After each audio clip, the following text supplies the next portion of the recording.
Hey, it's Mark Swashin, MTC Media, Georgetown, St. Francis. I am not going to break down St. Francis for you because you really don't care about St. Francis in the first place. It's more of what we're going to look for in Georgetown today. Is just going to start with the guards.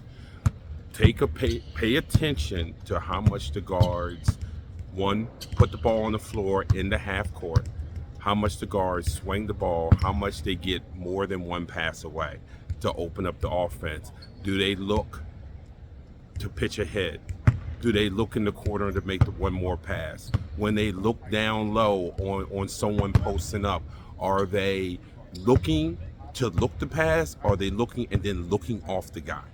Look at how much the guards today want to be facilitators, especially early on, and get the offense moving and run the offense as opposed to being more of a combo shoot first. Let me probe to see what I can get, and then I might look to pass the ball.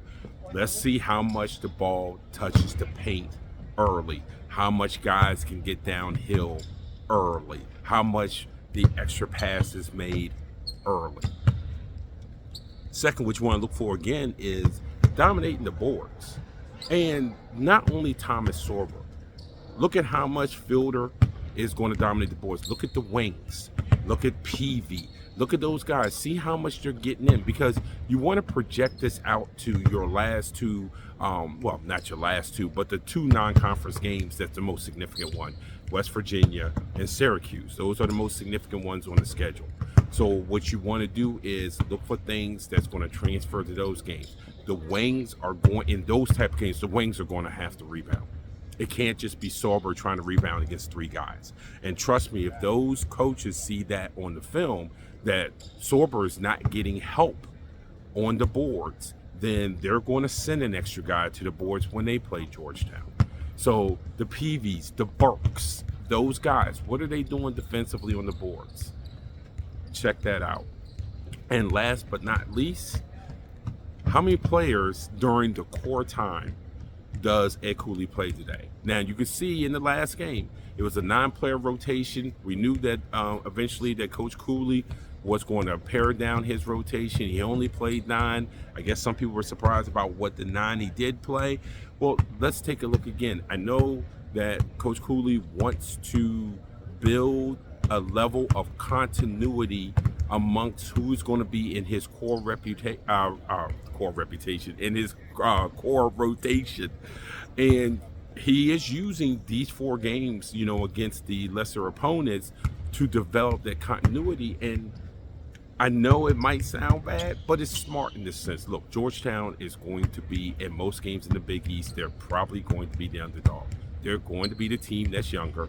They're going to be probably the team that has less individual talent.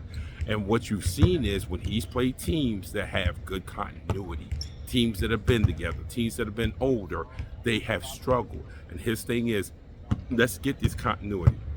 Let's get the core young guys major minutes, because you're looking beyond this year. As hard as it is in the world of the transfer portal to look beyond the current year, because just how kids transfer, this is also looking towards next year. You don't anticipate, you always want to anticipate certain people in the portal. But in this case, when you look at some of the freshmen playing like Caleb and Kayvon and Thomas, first of all, none of those guys are NBA draft ready and probably will not be NBA draft ready by the end of the year, because you have to think about it too. No matter how well they play, 2025 is not the NBA draft that if you're not one of these guys that you want to jump into, you'd be better off from a draft perspective and a slot perspective to wait for 26. Always keep that in mind.